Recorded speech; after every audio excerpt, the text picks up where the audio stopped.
우리 이 시간에도 두 손을 마음에 모으시고 함께 선포하며 말씀으로 나아갔으면 좋겠습니다. 따라서 해주시면 감사하겠습니다. 하나님은 나를 사랑하십니다. 나는 그 사랑을 신뢰합니다. 나는 절대로 이전과 같지 않을 것입니다. 아멘. 여러분들이 지금 이 시간에 선포한 이 말씀이 여러분들 가운데 힘이 되고 이 고백이 하나님께서 들으신 바 되셔서 하나님께서 충분히 여러분들 가운데 그렇게 역사해 주실 줄로 믿습니다. 2주가 흘렀습니다. 2주 전에 우리들은 오늘 본문 말씀 앞에 있는 창세기 9장 20절과 21절의 말씀을 보았습니다. 20절과 21절의 말씀을 보면서 주정뱅이가 된 노아, 얼마나 술을 마셨는지 의식을 상실했었던 그런 노아를 보았는데요. 이렇게 술을 마신 사람이 성경에 기록된 첫 번째 사람이 바로 노아였는데, 이런 노아는 어떤 사람이었습니까? 폐허가 된 세상 속에서도 덜덜 떨리는 손으로 하나님 앞에 제단을 쌓는 것을 주저하지 않았었던 그런 사람이었습니다. 그럼에도 그랬던 사람이 어떻게 술 취하여서 자신의 의식을 잃을 정도로 그렇게 술을 마셨는가, 그런 내용을 보면서 사람은 방심하면 넘어진다라는 사실을 우리들은 노아를 통하여서 배웠고요. 또 사람은 본질적으로 죄인에 불과하다라는 사실을 우리가 함께 생각해 봤습니다. 그렇기 때문에 우리들은 무엇을 바라봐야 하는가? 우리들이 온전케 서기 위하여서는 하나님의 은혜를 향하여서 우리가 집중력을 갖고, 영적인 집중력을 갖고 살아가야 한다라는 사실을 우리가 함께 배웠습니다. 사랑하는 여러분, 축복합니다. 은혜 없이 설 수 없다라는 사실을 꼭 기억하고 영적인 집중력을 갖고 주님의 은혜를 사모하여 나아가기를 주저하지 않는 하나님의 청년들이 되기를 예수님의 이름으로 축복합니다. 하나님의 은혜에 집중하여서 하나님 앞에 나아갈 때 이미 하나님께서는 우리에게 주시고자 예비하신 은혜가 있기 때문에 그 은혜를 받고 그 은혜로 충만하게 설 수 있는 저와 여러분이 될 줄로 믿습니다. 우리에게 이런 은혜를 향한 영적인 집중력이 얼마나 중요한지 알려주었었던 이 노아의 이 내용을 뒤이어서 오늘 본문과 같은 일들이 일어납니다. 노아가 의식을 잃고 쓰러져 있었을 때 그 아들들이 이제 노아에게 다가와서 잘못된 일들을 하게 됩니다. 그는 노아의 아들이었던 함이라고 하는 사람이 벌인 일이 있습니다. 우리 22절의 말씀을 함께 읽어봤으면 좋겠습니다. 우리 9장 22절인데요, 다 같이 다시 한번 읽어봤으면 좋겠습니다. 읽겠습니다. 시작. 가나안의 아버지 함이 그의 아버지의 하체를 보고 밖으로 나가서 두 형제에게 알림해. 아멘. 함이 아버지가 발가벗은 것을 보았고 다른 두 형제에게 이 사실을 말했다라고 기록을 하고 있습니다. 노아의 아들이었었던 이 함이라고 하는 이 사람은 아버지가 발가벗었던 것을 보았을 때 이 보았다라고 하는 이 단어는 흥미롭게 주목하여 관찰했다라는 의미입니다. 이 모습을 보면서 아버지가 옷을 다 벗고 수치스럽게 누워있는 그 모습이 약간 걱정이 되면서도 흥미로워했다는 거예요. 흥미로워했고 그 모습을 보면서 우스꽝스럽지 않았을까, 우스꽝스럽다라고 여기고 또 재미있게 느껴지고 약간 지금의 릴스나 이제 인스타그램을 보면서 밈처럼 느껴졌다라는 것이죠. 그리고 이렇게 본 것을 이어서 여기에서 형제들에게 말했다라고 기록을 하고 있습니다. 여기에서 말했다라는 것은 말하면서도 자기가 느꼈었던 그 흥미로움, 그리고 자기가 느꼈었던 그 재미를 함께 같이 이야기를 했다라는 의미를 가지고 있는 겁니다. 그러니까 이런 거죠. 아니 형, 아버지가 술에 취해서 하체까지 다 드러내놓고 잠을 자고 있는 거야. 우리 아버지 과묵한 사람인 줄 알았는데 나이가 드니까 어쩔 수 없나 봐. 어떻게 이럴 수가 있지? 점점 입가에 미소가 번지는 겁니다. 처음에는 걱정으로 시작을 했는데 아버지의 그 모습이 너무 우스꽝스럽고 재미있고 흥미롭고 내가 유심히 관찰해 보니까 어떻게 아버지가 과묵했었던, 제가 지난번에 말씀드렸다시피 성경에서 노아의 대사가 그렇게 많이 없다라는 것을 말씀드렸습니다. 굉장히 과묵했었던 사람인 줄 알았는데 어떻게 그렇게 술을 마시고 인사불성이 돼서 발가벗으면서 그렇게 수치스러운 모습으로 잘 수 있을까? 걱정이었지만 그러나 점점 흥미로워하면서 폭로하기 시작을 했다 라는 것입니다. 여러분, 이러한 함의 심리를 뭐라고 이야기를 할까? 실제적인 학술적인 용어인데요. 이러한 함의 심리를 두고 우리들은 샤덴프로이데라고 이야기를 합니다. 인간의 본능, 어떻게 보면 다른 사람들을 보았을 때 이렇게 느끼는 것을 샤덴프로이데라고 이야기를 합니다. 노아가 주정뱅이가 되었다면 함은 샤덴프로이데라고 하는 그림자에 잡아먹힌 사람이었던 것입니다. 이 단어는 타인의 불행을 보았을 때, 타인의 추락을 느꼈을 때, 그것을 보았을 때 내가 도리어 기쁨을 느끼는 심리 상태를 이야기를 하는 겁니다. 우리 사람들은요, 탁월하고 어떤 유명한 사람들이 추락을 경험을 했을 때, 어떠한 유명한 사람들이 타락하는 것을 보았을 때, 실패하는 것을 보았을 때 그것을 굉장히 걱정을 하고 충격을 받아 하면서도 속으로 기뻐하는 심리가 있다는 거죠. 겉으로는 어떻게 저 사람이 저럴 수 있을까, 어떻게 저 사람이 저런 선택을 하고 저 지경이 되었을까라고 혀를 차면서도 실제로는 사람들이 즐거워하는 거예요. 연예계 안에서 복잡한 연애사들이 드러날 때, 그래서 비난받을 여지가 충분히 막 드러날 때, 또한 스포츠 선수들의 음주운전의 어떤 적발들이 계속해서 뉴스를 통하여서 보여지면 그것을 피하지 않고 사람들이 보는 것이죠. 자세히 읽어보고, 사실 우리와 상관없는 이야기인데 그러한 내용들 안에는 분명히 디스패치라고 하는 어떤 언론사에서 보여주는 그 사람의 일정들, 그 사람의 행적들이 도표로 쫙쫙 있는 거를 자세히 보기를 시작을 하는 거예요. 자세히 보면서 어떻게 이 사람이 이럴 수 있을까, 어떻게 이 사람이 이러한 바람을 필 수 있을까, 어떻게 이 사람이 이곳에서 술을 먹고 음주운전을 할 수 있을까, 이거에 대해서 걱정을 하면서도 처음에는 걱정이 되고 처음에는 그냥 신기해서 보는데, 그것과 동시에 시간이 지나면서 이것을 흥미로워하는 것입니다. 사람이 이런 모습을 보면서 짜증을 내는 것 같고 욕을 하는 것 같지만, 이 사람의 사회성과 부도덕함에 대해서 혀를 차는 것 같지만, 이때 뇌과학자들이 실험을 해보니까 사실상 그때 사람들의 뇌에서 나오는 호르몬이 도파민과 같은, 즐거움을 느낄 때 나오는 엔돌핀과 같은 게 솟구쳐 올라온다라고 이야기를 하는 겁니다. 예외가 없을 정도로 사람들은, 유명한 사람들이나 탁월한 사람들이 추락하는 것을 보면서 은밀한 즐거움을 다 느끼게 된다라는 것입니다. 이런 거죠. 내가 너처럼 훌륭한 사람은 될 수 없고, 내가 너처럼 성공한 사람은 될 수 없는 것 같은데, 그러니까 너라도 이곳으로 내려와라 라는 그런 심리가 작용을 하는 겁니다. 그런 마음이 사람 마음 가운데 다 있는 거예요. 그리고 그러한 마음이 가득한 곳이 어디입니까? 사실 우리나라 수많은 청년들이 이런 마음을 되게 많이 갖고 있는 것이죠. 서로의 흠을 찾기 위해 안달이 나 있는 시대, 또는 타인의 흠을 발견을 해야만 안심이 되는 시대. 그리고 여기에서 끝이 아니라, 발견을 했으면 지금 함이 아버지의 수치스러운 모습을 보았을 때 자기만 가지고 있었던 게 아니라 이것을 자신의 형제들에게 이야기를 하는 거예요. 셈에게, 그리고 자신의 동생이었던 야벳에게. 그러니까 우리 역시 어떠한 사람의, 유명한 사람의 추락을 보았을 때 기쁨을 느끼면서 이것을 자신이 이용할 수 있는 매체들에다가 다 퍼나르기를 시작을 하는 겁니다. 누가 문제를 일으켰고 누가 잘못을 했는지에 대해서 계속해서 이야기를 하면서, 이 사태의 겉으로는 이러한 사태의 심각성, 이 나라가 이렇습니다라고 고발하는 것처럼 느껴지기는 하지만, 그러나 속으로는 쌤통이다, 즐거워하면서 이 사건에 대해서 해설하는 그런 문화들이 우리의 SNS 안에 너무나도 많이 있는 겁니다. 유튜브 안에, 페이스북 안에, 인스타 안에, 그리고 스레드라고 하는 SNS에 너무나도 많이 있는 거예요.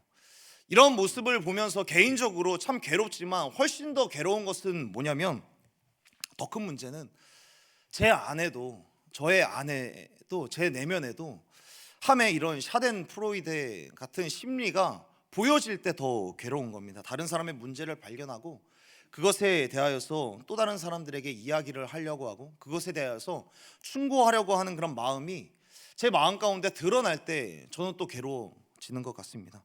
그렇다면 하나님께서는 저에게 드러나는 이런 샤덴프로이데와 같은 마음, 또 오늘 본문에서 나오는 함에게 있었던 이런 샤덴프로이데와 같은 이 심리, 과연 하나님께서는 이러한 함의 모습을 어떻게 바라보고 계실까?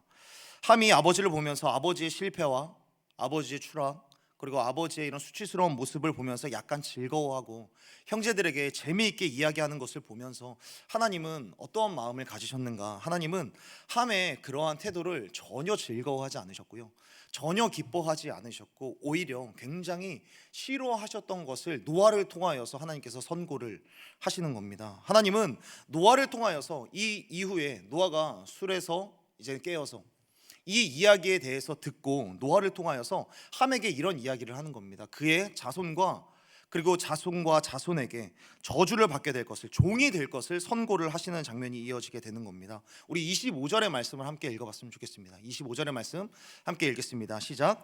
이에 이르되 가나안은 저주를 받아 그의 형제의 종들의 종이 되기를 원하노라 하고, 하나님께서는 노아를 통하여서 여기에서 나오는 가나안이라고 하는 이 이름은 함이라고 하는 이 사람의 아들 자손을 이야기를 하는 거예요.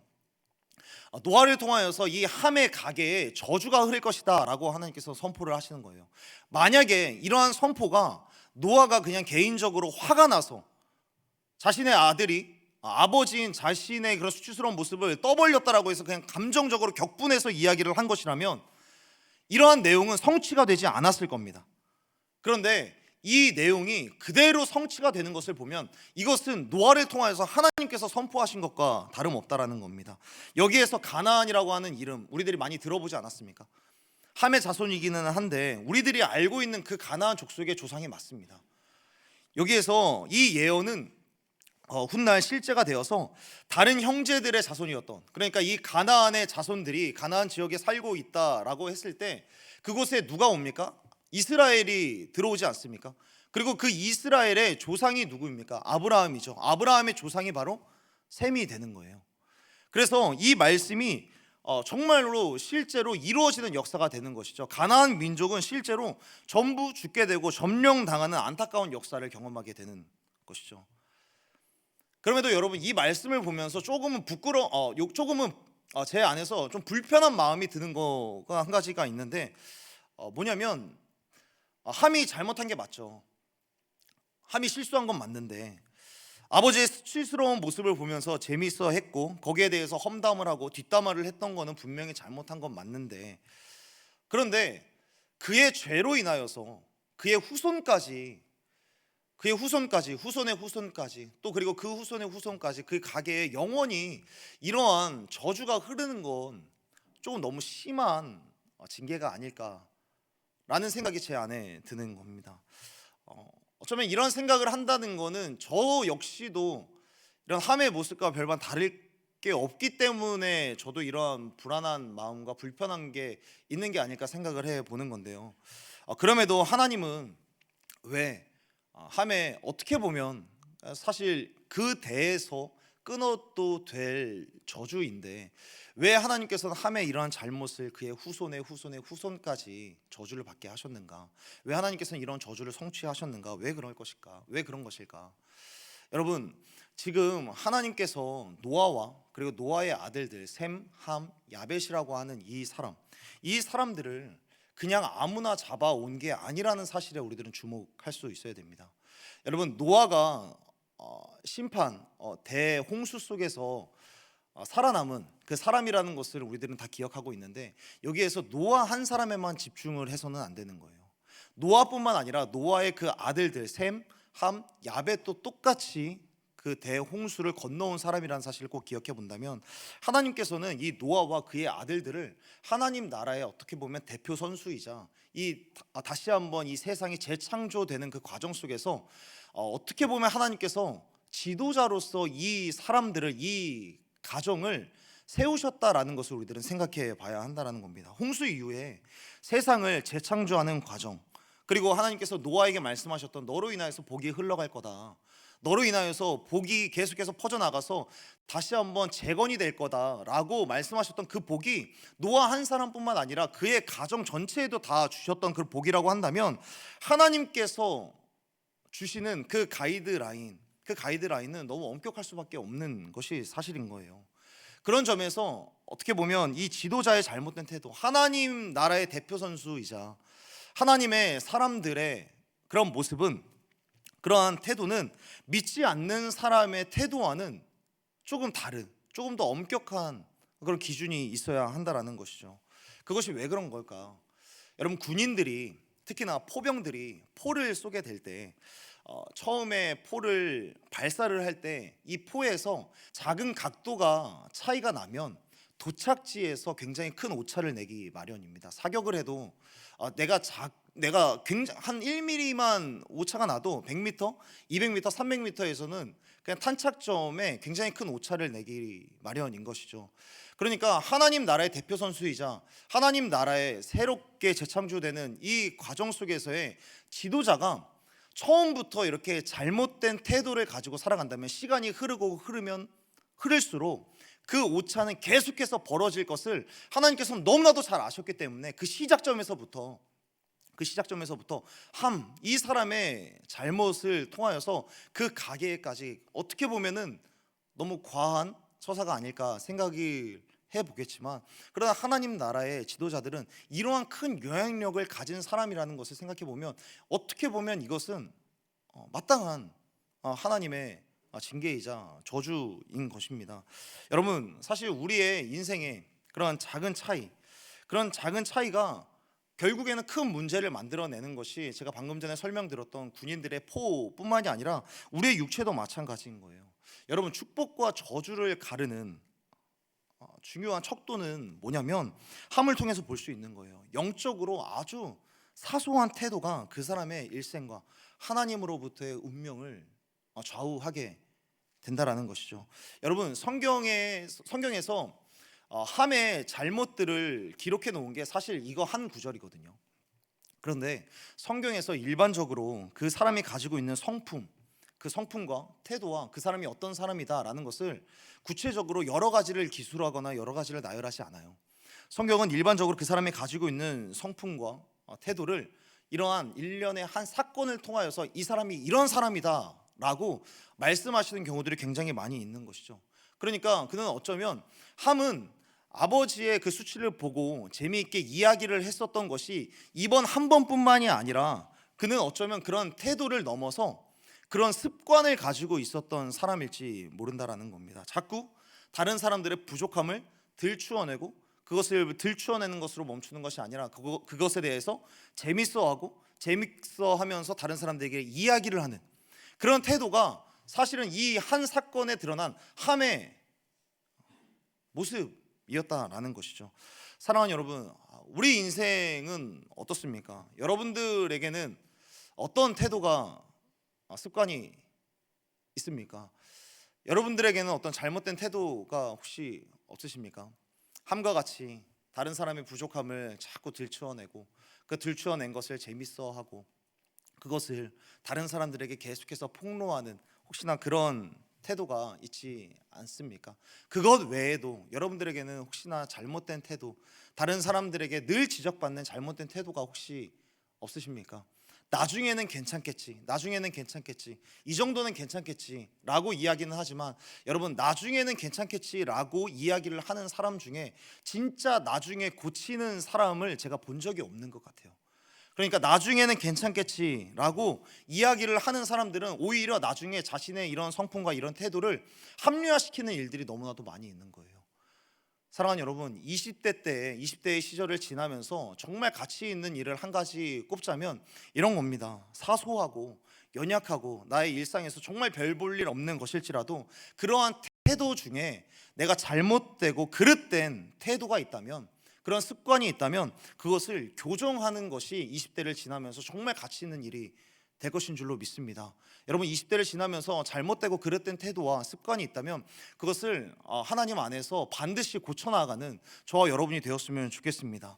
그럼에도 감사한 것은 뭐냐면 여러분, 성경이 우리들에게 늘 말씀을 할 때, 성경이 우리들에게 늘 경고를 할 때 이 경고의 특징의 한 가지가 있는데 그것은 뭐냐면 언제나 아직 돌이킬 수 있을 때 하나님께서는 우리에게 선포를 하신다는 거예요. 하나님께서 우리 가운데 경고를 하신다라는 것은 네가 아직까지 돌아올 여지가 남아있다 라고 하실 때 하나님께서는 우리 가운데 말씀을 하신다라는 겁니다. 여러분, 하나님께서 함에 대한 이 메시지를 지금 이 시간에 여러분들 가운데 선포한다라는 것은 하나님께서는 어떤 마음이 있으신 것일까요? 우리들에게는 아직 돌이킬 수 있는 기회가 있다라는 것을 하나님께서는 여러분들 가운데 말씀하고 있는 줄로 믿습니다. 그러므로 우리도 함을 통하여서 우리 자신의 내면을 돌아볼 필요가 있는 거예요. 다른 사람의 실수를 봤을 때, 다른 사람의 추락을 봤을 때, 다른 사람이 타락하는 것을 보았을 때, 다른 사람이 괴로워하는 그런 마음이 있을 때, 괴로운 삶을 살아갈 때 즐거워하는 마음이 있다면 그 샤덴프로이데는 잘못된 태도라는 것을 깨달아야 합니다. 그리고 타인에 대하여서 제3자에게 자꾸 이야기하는 습관이 있다면 그 습관을 하나님이 싫어하신다라는 사실을 여러분 반드시 기억하고 명심하고 또 그렇게 여러분들의 입술을 지킬 수 있는 저와 여러분이 되었으면 좋겠습니다. 만약 우리가 이러한 태도를 바꾸지 않고 자세를 바꾸지 않고 이런 습관을 바꾸지 않는다면 하나님은 우리의 실수도 다른 사람의 눈에 띄게 할 것이고 우리의 잘못도 다른 사람들과 공동체에 소문이 나게 하실 것입니다. 반대로 생각해 보면 여러분들 중에도 속으로 그런 마음을 가지신 분들이 있죠. 왜 이렇게 사람들이 나에 대해서 이야기를 할까? 왜 내 이름이 자꾸 공동체 사람들에게서 자꾸 오르내리지? 물론 안 그런 사람들도 있고 선한데도 고통을 받는 사람들이 분명히 있을 거예요. 그런데 가만히 보면 그 사람도 너무 많은 말을 했던 사람일 확률이 굉장히 많이 있는 거예요. 다른 사람들의 입에 계속해서 오르내린다? 그렇다면 나는 다른 사람들에 대해서 이야기를 하지 않았나? 한번 돌아볼 필요가 있는 겁니다. 그래서 여러분 정말 바뀌고 싶으면 하나님 앞에서 회개하면서 내 인생을 변화시켜야 하는 여지가 있구나, 이 사실을 반드시 기억하고 하나님 앞에 회개하고 우리의 입술을 굳게 침묵할 수 있는 저와 여러분이 되었으면 좋겠습니다. 사랑하는 여러분, 사랑하는 마음으로 정말 주님의 마음으로 진심으로 선포하고 축복합니다. 우리 모두가 하나님께서 우려하실 만한 그런 인생을 살지 않았으면 좋겠습니다. 지금 이 말씀에 담겨 있는 음성은 이런 거예요. 내 아들아, 아직 늦지 않았다. 내 딸아, 아직 늦지 않았다. 너는 교정할 수 있다. 습관도, 너의 잘못된 태도도, 너가 갖고 있는 경향도 나의 은혜 안에서, 성령 안에서 너는 얼마든지 교정될 수 있다. 함처럼 살아서는 안 된다. 지금 너 안에 있는 그 샤덴프로이데의 그림자에서 빨리 벗어나라. 하나님께서는 우리 가운데 말씀하고 있는 겁니다. 사랑하는 여러분, 그렇다면 어떻게 함의 그림자를 지워내고 함의 계보를 따르지 않으며 어떻게 하나님의 은혜 안에서 축복의 삶을 살아갈 수 있을까? 여러분, 오늘 본문에는 똑같은 광경을 보고 똑같은 아버지의 수치스러운 모습, 벌거벗은 아버지의 모습을 보고 다른 길을 걸어서, 함의 형제였지만 함과는 다른 길을 걸어서 축복의 상징이 된 인물이 한 명 더 나오게 됩니다. 축복과 은혜를 상속받게 되었던 그 사람의 이름은 노아의 맏아들이었던 셈이라고 하는 사람입니다. 우리가 23절의 말씀을 우리 함께 다시 읽어봤으면 좋겠습니다. 우리 23절의 말씀 함께 읽겠습니다. 시작. 셈과 야벳이 옷을 가져다가 자기들의 어깨에 메고 뒷걸음쳐 들어가서 그들의 아버지의 하체를 덮었으며 그들이 얼굴을 돌이키고 그들의 아버지의 하체를 보지 아니하였더라. 아멘. 셈은 어떻게 축복을 상속받을 수 있었을까? 동생 함으로부터 아버지가 술에 취하여서 발가벗고 누워있다라는 이야기를 들었을 때 셈은 자신의 막내 동생이었던 야벳과 함께 아버지에게로 가기를 시작을 하는데, 아버지에게 그냥 간 게 아니라 옷을 하나 가지고 가는 거예요. 아버지의 하체를 덮어줄 만한 그런 옷을 가지고 가는데, 아버지가 이쪽에 누워 있으면은 고개를 아버지 반대 방향으로 돌려서 뒷걸음질 쳐서 노아에게로 가는 거예요. 최대한 아버지의 그런 수치스러운 모습을, 그런 허물을 보지 않기 위하여서 옷을 가지고 뒷걸음질 쳐서 아버지에게 가서 아버지의 하체를 덮어주고 끝까지 아버지의 모습을 보지 않고 그냥 그대로 나오게 되는 겁니다. 아버지를 살짝 덮어주고 끝까지 고개를 돌려서 아버지를 보지 않으려고 했다라고 성경은 기록하고 있는 겁니다.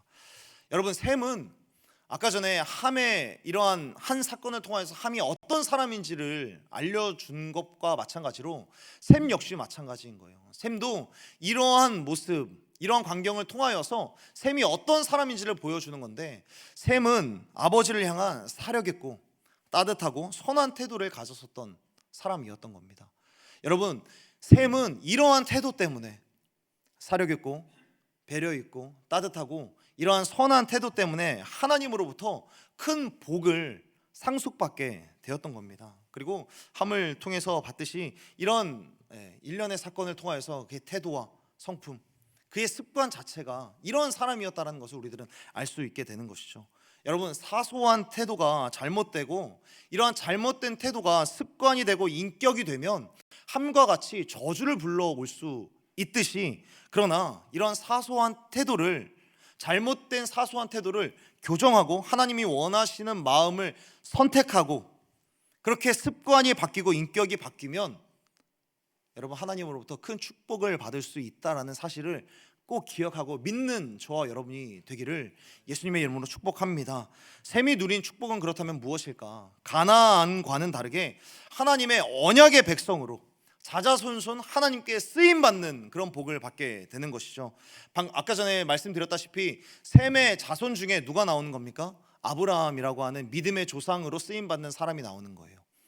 그리고 아브라함의 자손 중에 누가 나오게 되는 겁니까? 다윗 왕이라고 하는 다윗 왕이 나오게 되고, 그리고 다윗 왕의 혈통으로부터 예수 그리스도가 이 땅에 태어나시게 되는 것이죠. 그러니까 예수 그리스도의 혈통의 조상으로는 바로 셈이 있는 거예요.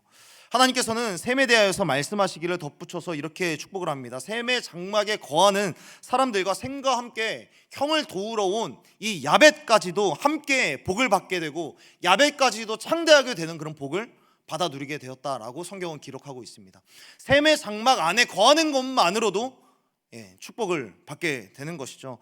셈은 이를테면 자손에 대해서도, 그리고 자신의 형제에 대해서도, 주변 사람들에 대해서도 장막이 계속해서, 축복의 장막이 넓혀지는 그런 복을 받게 되었다는 것입니다. 축복과 은혜와 위로의 장막들이 계속해서 넓혀지는 사람이었어요. 셈은 자신과 함께하는 그 사람도 복을 받게 하는 축복의 통로로서 축복을 받는 그런 사람이 되었다라는 것이죠. 마치 요셉에게 주신 형통의 복과도 마찬가지인 거예요. 하나님께서는 요셉을 형통하게 하셨습니다. 그런데 요셉 한 사람만 형통하게 하신 것이 아니라 요셉에게 주신 형통의 복 때문에 어떤 가정이 복을 받았습니까? 요셉 때문에 보디발이라고 하는 그 가정에 복이 임했다라는 것을 우리들은 창세기를 통해서 확인할 수 있는 거예요. 그러니까 셈 역시도 셈을 통하여서 셈 장막 안에 있는 그 수많은 사람들이 같이 복을 받게 되는 거예요. 누구 때문에? 바로 셈 때문에요. 사랑하는 여러분, 많은 사람들이 우울을 묵상하게 되고요, 분노와 두려움을 극복하지 못하는 이 시대입니다. 그러나 여러분이 그러한 사람들 주변에 가면 기쁨과 평안과 치유가 임하는 역사가 있게 되기를 예수님의 이름으로 축복합니다. 셈 곁에 있는 사람들이 덩달아 복을 받듯이 여러분들이 가는 곳곳마다 여러분들에게 있는 기쁨과 평안 때문에 여러분들 주변에 있는 사람들까지도 같이 기쁨과 평안과 축복이 임하기를 바라는 것입니다. 그리고 여러분들의 말과 일과 여러분들의 손길을 통하여서 세상의 어떤 부분들이 반드시 회복되고 재건되고, 또 여러분들의 말과 일과 손길을 통하여서 그냥 사람의 영혼들이 축복받는 그런 일들이 여러분들의 삶의 장막 가운데 넘쳐나게 되기를, 그러한 셈이 받은 축복을 여러분들도 함께 받아 누리시는 저와 여러분이 되기를 예수님의 이름으로 축복합니다. 소망을 잃고 내일에 대한 희망을 잃어버린 사람들이 참 많이 있습니다. 그럼에도 저와 여러분은 소망과 희망과 비전을 노래할 수 있게 되기를 예수님의 이름으로 축복하는 것입니다. 그리고 소망과 희망과 비전을 노래할 뿐만 아니라 여러분이 소망을 이야기를 하고 여러분들이 희망을 이야기를 할 때에 그러한 말이 아무리 소망을 잃어버린 사람일지라도, 아무리 부정적인 예언을 한다라고 할지라도 여러분들이 내뱉는 그 소망의 말들이 그 사람들에게도 일리 있는 말로 들려지기를 예수님의 이름으로 축복합니다. 그래서 여러분들이 각 처소에서 프레젠테이션을 하건, 음악을 하건, 찬양을 하건, 여러분들의 어떤 교육을 하건, 여러분들이 여러 가지의 방향에서 헌신을 하건, IT 업계에서 프로그래밍을 하던 모든 일들을 통하여서 여러분들이 하는 그 모든 일들을 보고 사람들이 즐거워할 뿐만 아니라 그들의 영혼 가운데 궤도의 수정이 일어나게 되기를 간절히 바라고 소원하는 것입니다. 여러분들이 가는 곳마다 하나님이 원하시는 일의 일부가 계속해서 펼쳐져 나가고 장막이 펼쳐진다라는 그런 의미처럼 여러분들로부터 선한 영향력이 계속해서 펼쳐나가는 그러한 하나님의 사람들이 되기를 예수님의 이름으로 축복합니다. 그렇다면 어떻게 하면 샘과 같은 이러한 축복을 받을 수 있을까요? 어떻게 하면 샘의 장막과 같이, 어떻게 하면 나를 통하여서 축복의 통로들이 계속해서 펼쳐지게 되는 것일까? 축복을 상속받고 영향력을 펼치는 샘의 장막과 같은 인생이 되기 위하여서는 무엇을 해야 하는가? 첫 번째로는 노아의 허물을 덮어줘야 되는 거예요. 노아의 허물을 덮어주어야 하는 것. 다른 사람의 허물을 보았을 때 덮어줄 수 있어야 되는 겁니다. 다른 사람의 수치스러운 모습, 다른 사람들의 잘못된 모습을 보았을 때 덮어주는 모습이 좀 있어야 되는 거예요. 제가 얼마 전에 광교에 한 닭갈비집을 좀 친구랑 갔던 적이 있습니다. 닭갈비를 먹고 있는데 앞 테이블에서 어떤 분들이 술을 좀 드시고 계시더라고요. 술을 드시면서 대화를 하고 계시는데 한 집사님이셨습니다. 그래서 이걸 어떻게 해야 되나? 근데 저는 뭐 아시다시피 저는 청년 담당이고 또 이제 장년부 교회 지사님은 저의 얼굴을 모르겠어요. 아는지 모르는지는 모르겠습니다. 그런데 저는 알겠더라고요. 근데 그 모습을 보고 혹시나 저분도 나를 알 수 있기 때문에 서로 눈이 마주쳤을 때 서로 알아보았을 때 조금 민망할 것 같은 거예요. 여러분 가운데 좀 말씀드리는 건 저는 술을 마시지 않았습니다. 저는 멀쩡했고요. 그분은 이제 얼굴이 좀 빨개져 있는 그런 상태였는데 어떻게 해야 되나? 그러니까 이게 필사적으로 그분과 눈이 마주치지 않기 위해서 그냥 고개 받고 계속해서 먹기만 했습니다. 그러니까 빨리 일어나야 된다라고만 생각을 했던 것 같아요. 그냥 못 본 척하고 빨리 일어나고 그냥 내가 이것을 빨리 피해야겠다. 이러한 생각들을 좀 했던 것 같습니다. 그러니까 사실 저녁마다 저도 인계동도 좀 가고 싶고 좀 곳곳마다 좀 가고 싶은데 두렵습니다. 혹시나 여기에 앉아 계신 분들을 좀 보게 되고 눈을 마주치게 되면 그때는 좀 못 본 척하기가 또 그냥 덮어두기가 조금 어려워질 것 같거든요. 그럼에도 저의 입장에서는 못 본 척 해야 할 때가 있는 거예요. 못 본 척 해야 되고 덮어줘야 되고 그리고 덮어주는 것 뒤에는 기다려줘야 하는 그런 순간이 있게 되는 것이죠. 여러분, 우리가 우리에게 상처를 주고 그리고 우리 공동체 안에서 실수한 사람들을 향하여서 영적으로 공격하는 방식이 한 가지가 있는데 그것은 나눔이라고 하는 장 안에서 폭로를 하는 것으로 우리들은 다른 사람들을 공격할 때가 많이 있습니다.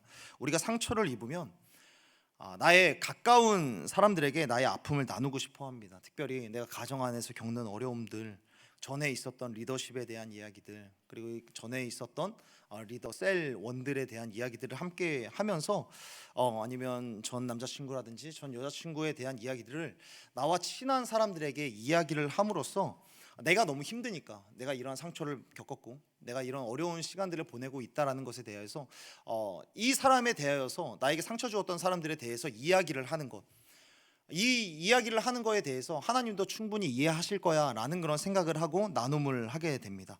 그런데 여러분, 내가 다른 사람에 대하여서 너무 많은 사람들에게 이 사람에게도 이야기를 하고 저 사람에게도 이야기를 하게 되면 그 사람의 명예가 훼손이 되지 않겠습니까?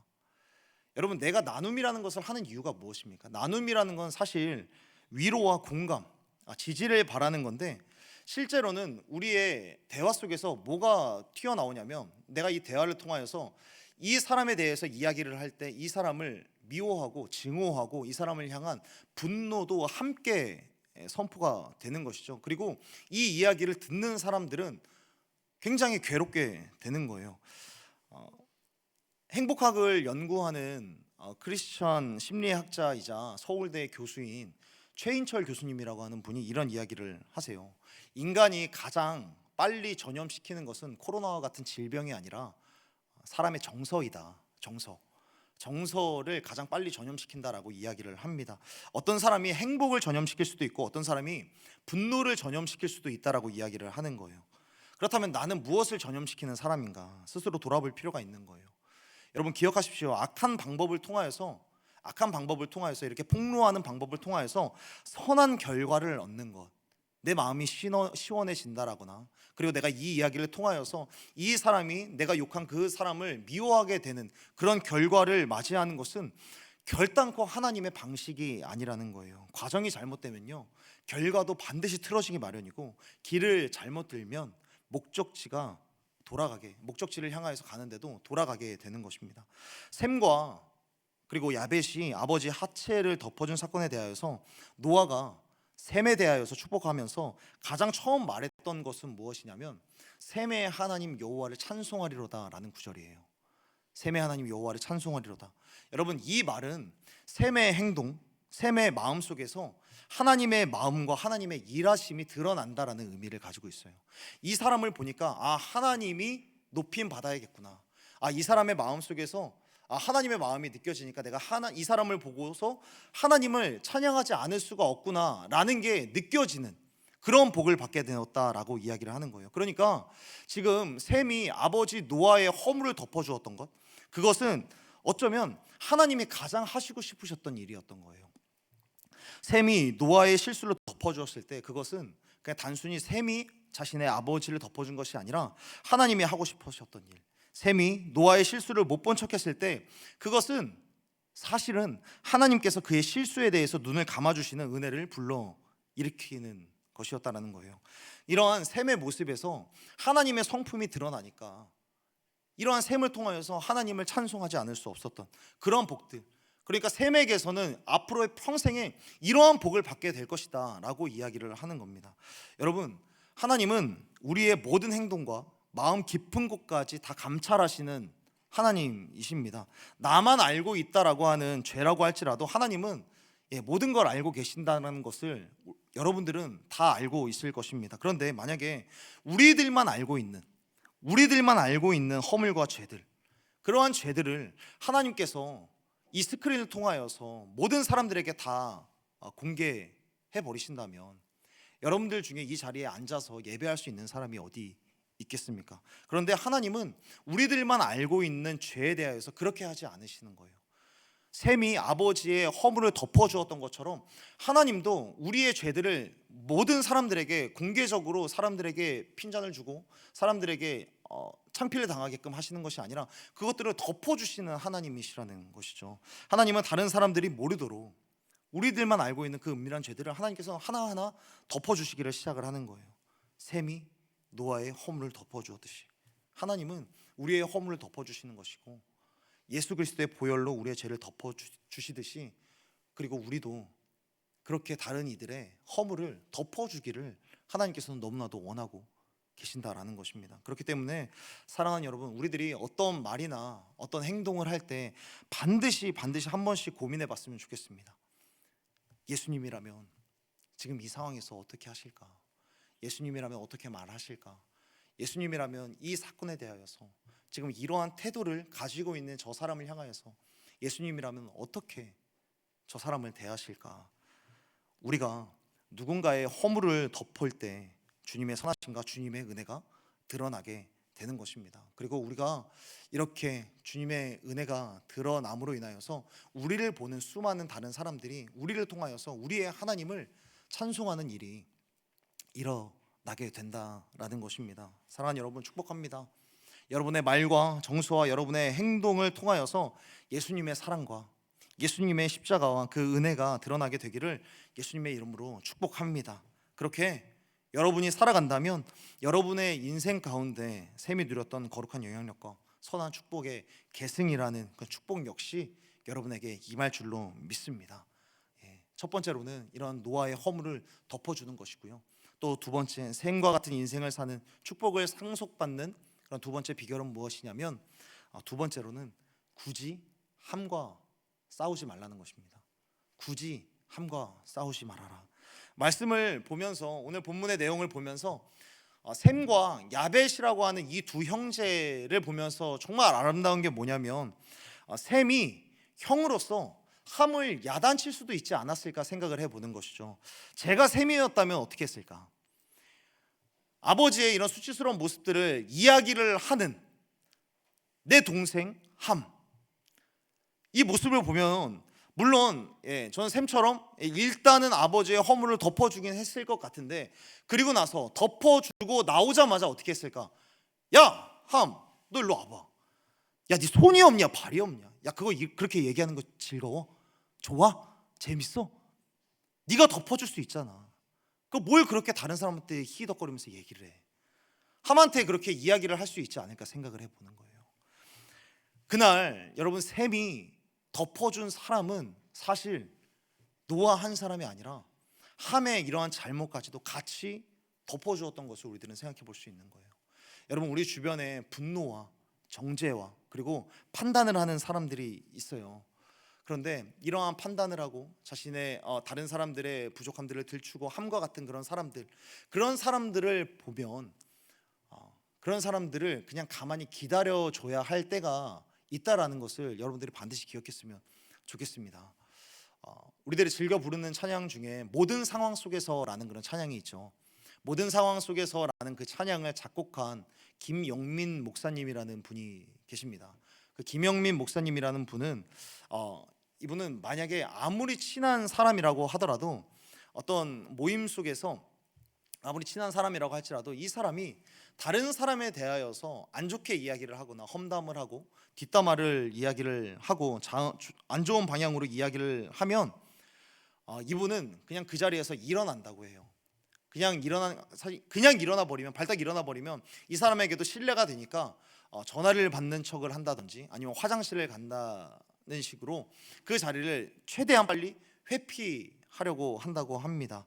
그리고 그곳에서 싸우려고 하지 않는다고 해요. 충분히 그곳에서 조언을 할 수 있는 위치이고 티칭을 할 수 있을 만한 그런 상황이라고 할지라도 거기에 대해서 이야기를 하지 않는 거예요. 다른 사람을 향하여서 정죄를 하고 다른 사람을 향하여서 판단을 하고 다른 사람의 부족함들을 끊임없이 험담을 하는 그 곳에서 벗어나서 잠시 기다리고, 그리고 조용히 예배 시간이 됐으니까 우리 예배하러 가지 않을래?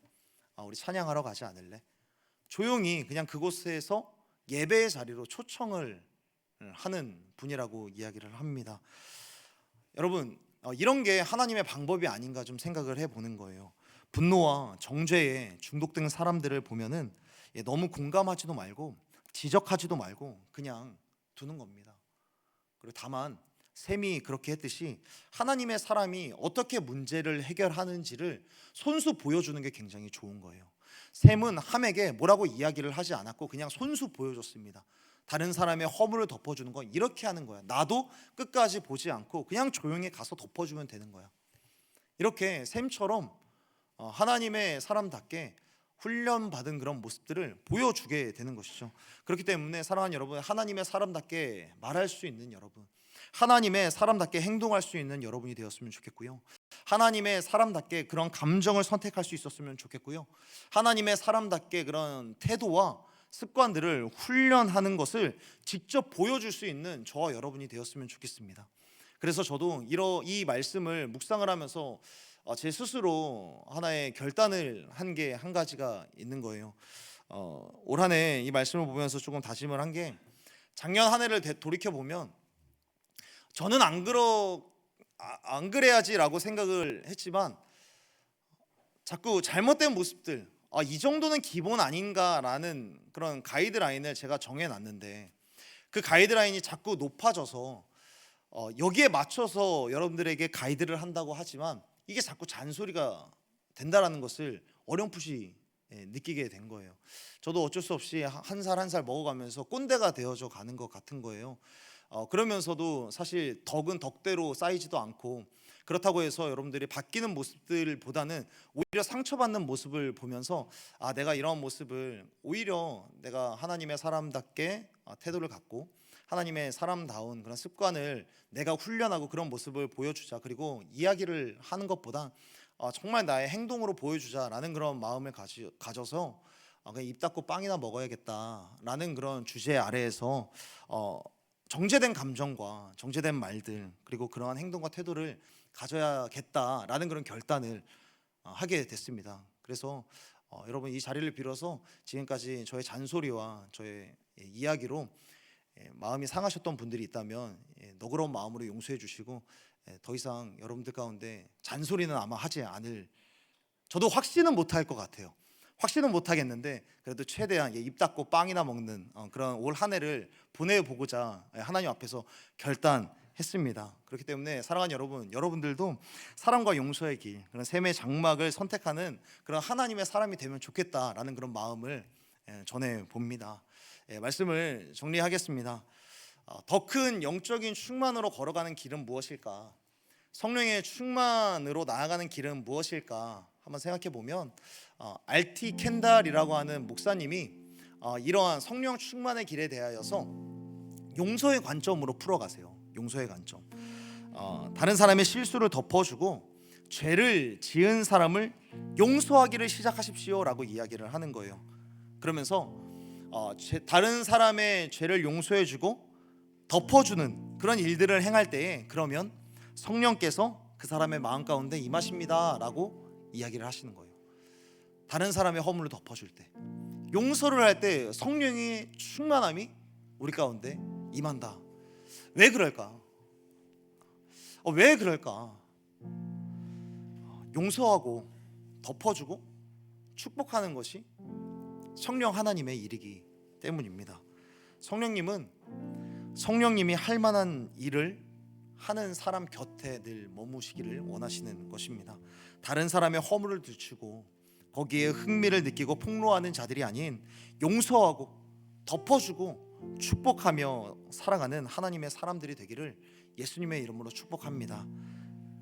우리는 모두 용서를 다 결단할 거예요. 이 자리에서 앞에서 제가 용서하기를 원합니다, 덮어주는 사람이 되었으면 좋겠습니다 라고 이야기를 하니까 여러분들도 마음속으로 아멘 결단할 겁니다. 그런데 여러분, 문제는 뭡니까? 제가 방금 전에 올 한 해 입 닫고 빵이나 먹겠습니다 라고 이야기는 했지만 여러분, 우리들은 뭐가 문제예요? 결단은 하지만 용서하고 덮어주고 그냥 이해하고 온유할 사실 자신이 없는 거죠. 내가 그런 사람이 아니라는 것을 사실 너무 잘 알고 있는 겁니다. 그래서 내가 이런 결단을 하는 게 맞을까라는 생각들을 하게 되는 겁니다.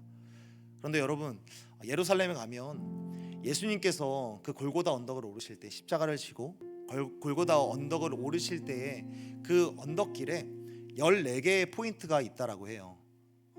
곳곳마다 예수님께서 올라가셨을 때 이야기들이 새겨져 있는 그런 포인트인데 14개의 포인트 중에 3개의 포인트가 어떤 거냐면 예수님이 넘어지셨던 포인트라고 이야기를 합니다. 예수님께서도 십자가를 지시면서, 여러분, 십자가를 지셨다라는 게 무슨 의미입니까? 십자가를 지셨다라는 것은 모든 죄인들을, 죄인 되었을 때에도 내가 너희들을 용서해 주겠다, 내가 너희들의 죄를 덮어줄 것이다, 내가 너희들을 축복하기를 원하는 마음으로 십자가를 지고 간다 라는 의미 아니겠습니까? 그런데 예수님께서도 그 십자가를 지고 걸어가는 그 언덕 속에서도 3번을 넘어지신 거예요. 1번 넘어지시고 2번 넘어지시고, 그런데도 넘어지셨을지라도 그럼에도 용서하고 치유하고 덮어주기 위하여서 가는 그 길에서 1번 일어나고 또 1번 일어나고 또 1번 일어나시기를 계속해서 반복하셨던 거예요. 사랑하는 여러분, 예수님께서는 오늘 우리 가운데 말씀하시는 거예요. 누군가의 연약함을 덮어주는 그 길은 불안정한 발걸음에서부터 시작하는 거다. 그리고 너희들이 시작을 하고 얼마 못 가 넘어져도 괜찮다. 온유할 자신이 없어서 그치 온유하지 못하지, 온유하기로 작정했지만 오늘 하루 온유하고 내일부터 화낼 수 있죠. 그런데 예수님께서 말씀하시는 거예요. 그래도 괜찮다. 나는 너가 자꾸 넘어질 것을 이미 알고 있다. 그런데 네가 자꾸 그렇게 넘어질 것을 걱정하고 아예 일어나는 것조차 하지 않으려고 하는 것 자체가 더 큰 문제가 아니냐, 예수님께서 말씀하시는 겁니다. 사랑하는 여러분, 샤덴프로이드의 그 그림자에서 벗어나 허벌을 덮어주는 그 길에 서서 이 시간에 내가 자신도 없고 넘어질 걸 알지만 그럼에도 이 자리에서 결단하는 저와 여러분이 되었으면 좋겠습니다. 하나님, 내가 다른 이들을 향하여서 내가 용서하기를 원합니다. 다른 이들의 허물을 덮어주는 하나님의 사람이 되게 하여 주시고, 다른 사람들에게 말을 내가 조금은 정제된 말들과 정제된 행동들, 그래서 나로 인하여서 다른 사람들에게 기쁨과 평안과 치유가 흘러갈 수 있도록 하나님 역사해 주십시오. 그래서 샘의 장막처럼 함과 굳이 싸우지 않기로 결단하고 노아의 허물을 덮어주기로 결단하는 저와 여러분이 되었으면 좋겠습니다. 그렇게 결단할 때 샘에게 임하였던 하나님의 축복이 저와 여러분들 가운데 충만하게 되기를 예수님의 이름으로 축복합니다. 우리 이 시간에 함께 찬양하며 나아갔으면 좋겠습니다. 여러분, 내 마음 가운데 온유